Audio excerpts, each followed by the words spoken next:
are you able to accept service of a subpoena? You personally? I would assume so, yes. You're not sure?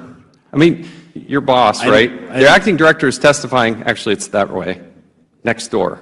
I think what I'm going to do, if you're not sure, I'm going to have somebody else chair this hearing.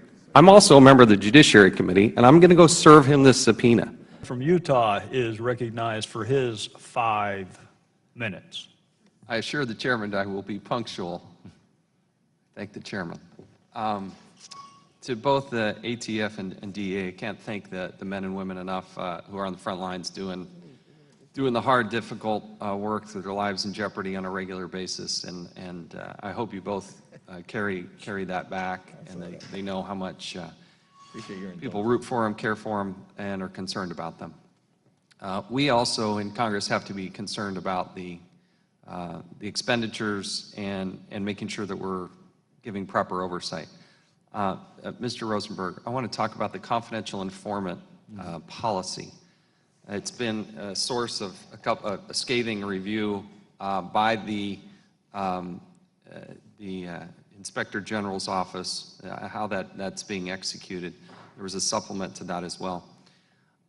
You have a confidential informant policy in place, correct? Which now meets the Attorney General's guidelines, yes, sir. And we have been trying in the Oversight and Government Reform Committee, as well as Senator Grassley in the Senate Judiciary Committee, to get a copy of this, this policy. Why won't you give it to us? Well, 2 things, sir.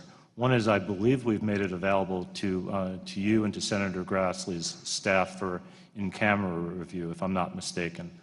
In terms of just providing it, that goes back to Department of Justice policy, by which I am constrained.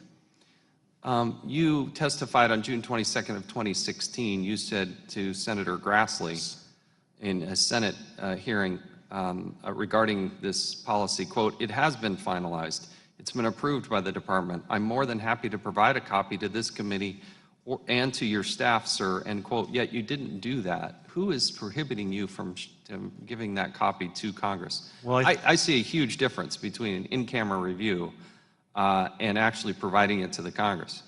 And I respectfully don't see a huge difference. I understand your point. We've made it available for in-camera review.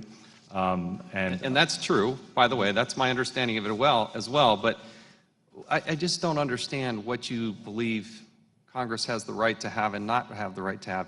You freely give it to the Inspector General, but you won't give it to the United States Congress.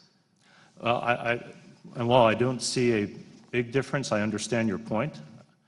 Nevertheless, I am constrained by the Department of Justice. Who at the Department of Justice is telling you this? The name of the person? I don't know, sir. You give me that name? I'll ask the Department of Justice if I can give you that name. I will give you... No. Come on. That's silly season here.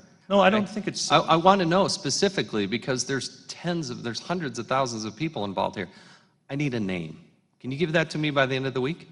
I will ask. No. I'm asking you to give me the name of the person who is denying access to this.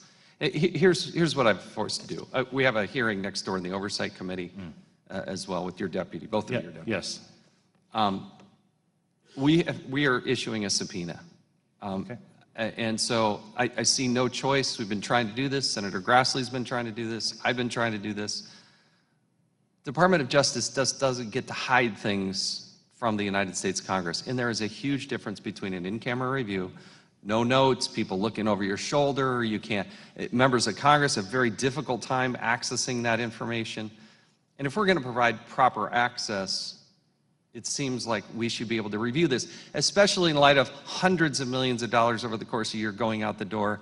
The Inspector General giving you all a quote-unquote gentleman's C, as he called it, to grade how this is done. We've had massive problems with people misusing money and assets. And so I'm left with no choice. I've issued you a subpoena. Okay. We expect you to comply with that subpoena. I wish I didn't have to do that. No, I understand. But I want to have a further discussion, and I need names as to who's holding us back at the Department of Justice. I can promise you 2 things. I will look at the subpoena carefully, and I will have a further discussion with you. Fair enough. Mr. Chairman, I have plenty of time on the clock, but I'm happy to yield back.